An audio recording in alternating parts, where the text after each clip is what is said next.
sense transbordaments, perquè la ciutat no s'acaba en el límit municipal de Barcelona. Perquè redueix la contaminació al centre de la ciutat, és ecològic i de baix consum i avança cap a una ciutat més eficient i humana. Perquè costa menys que una sola parada de metro.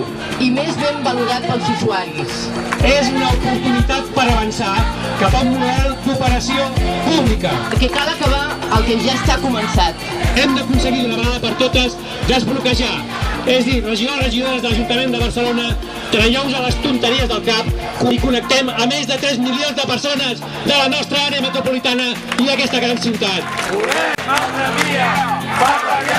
Aquí porque no veo justo que los dos tranvías estén separados por 4 kilómetros. También se puede atravesar toda Barcelona. Reivindicar que s'uneixin els tramvies.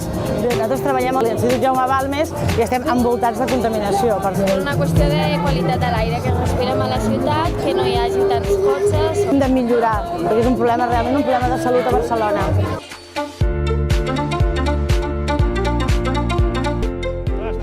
Se evitaría hacer transbordo. No quiero que haya coches, básicamente. Yo quiero poder caminar por la ciudad sin coches. En este caso, poder ir en patinete sin coches. Para mí el tranvía pues, es una manera de evitar que haya coches. El tranvía es un transporte silencioso y que no contamina. Y la verdad que Barcelona tiene un nivel de contaminación altísimo. Ecológico para facilitar la connexió est-oest, no?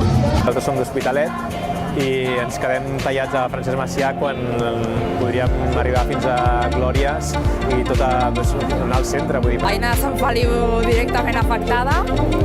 Com a entitat, com a federació ECO, també el tema de promoure la mobilitat més sostenible, més humana i la connexió dels nous municipis amb el tramvia doncs permetria això, restar cotxes, restar fum i tornar més espai als vianants, però més tenint en compte aquesta diversitat de vianants, l'accessibilitat per tothom. ¡Volver! ¡Volver!